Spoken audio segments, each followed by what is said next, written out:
Pastor A.J. Johnson, who we want to first and foremost, I think what we're asking everyone is, what was your reaction when you heard this verdict, guilty on all counts?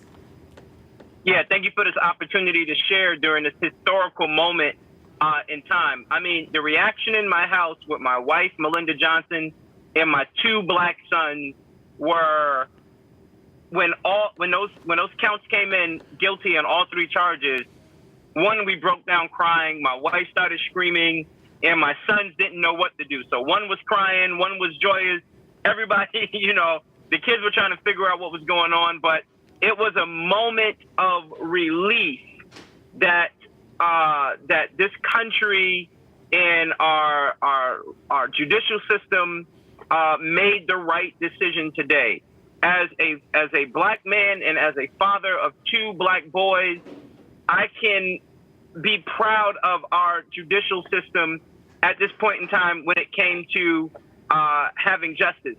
I much rather would have had, as my frat brother, Reverend Al Sharpton said, I would have rather had George Floyd with us, but today justice was served. So my spirit, my soul is happy. I'm happy for that family, because there are many families, not just in Minnesota, but even in Connecticut, in Hartford, Connecticut, and across the state that don't have justice in the way that it was served today. So I'm very happy for the family, and I'm happy that our country has a moment just to relieve our anxiety around this issue.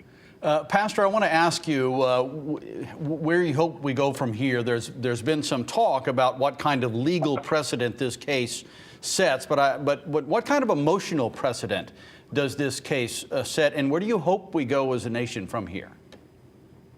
Yeah, I mean, the legal precedent, obviously this case will be looked at all across the country when this issue happens, if it happens again. I don't want it to happen again, but living in this country, being a black person in black skin, you feel like it's just bound to happen at some point in time. So this case will be looked at again.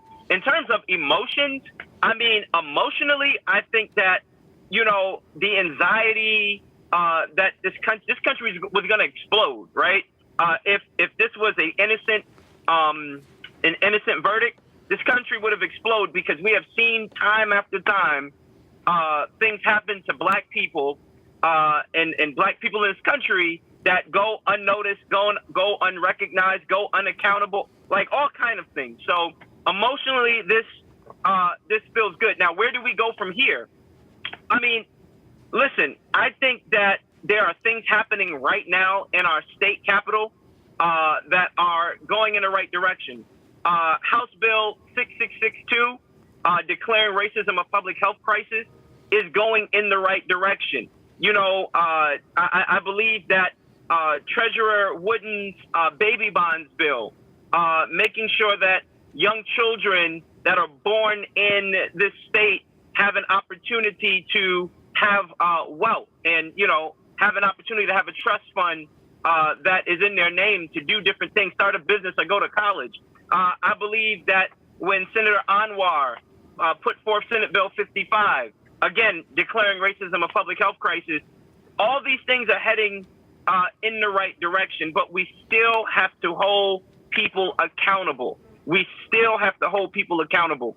We have to hold our judicial system accountable, and we have to continue to hold our suburbs accountable, because when we think of racism and these acts, at this point it was a knee on George Floyd's neck, but this thing happens in other ways, in terms of education and in terms of housing and in terms of a host of other issues that affect people of color. So I think we have a bright future, but we have to keep the accountability on our government and on ourselves.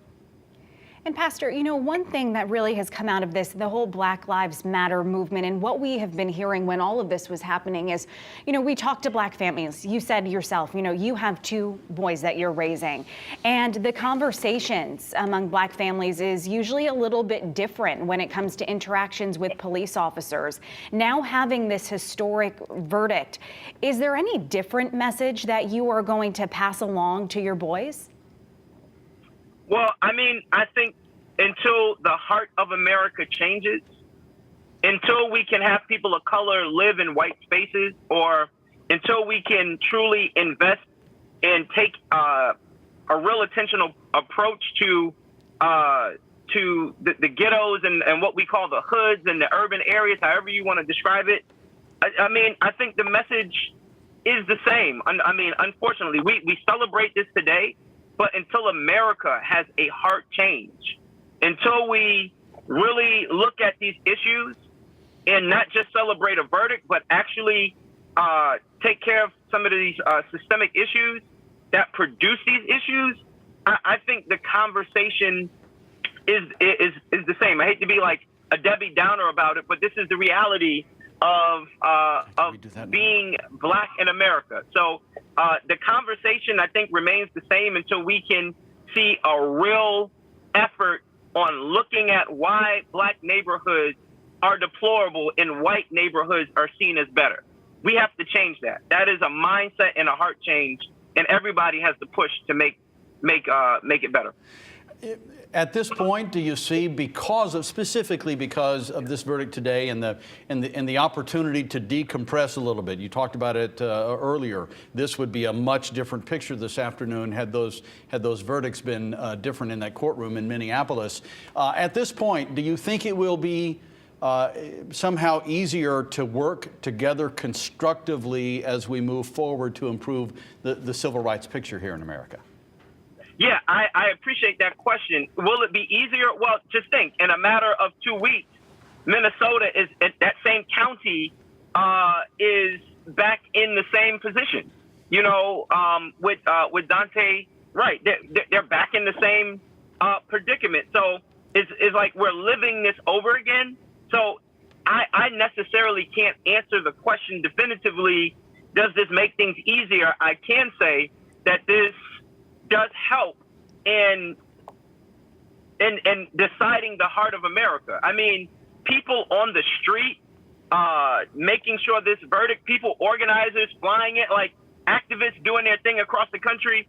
I think it activated us at the right moment, but I think we have a few more cases to review to see if America's heart has truly changed. Because you can have a guilty verdict on this, and then the next case be innocent, and they're both just as egregious. So I think this has to do more with how we continue to play out these court cases when it comes to Black men being assassinated by police officers. So I think it does help, but again, we're back at this in 2 weeks, literally 2 weeks.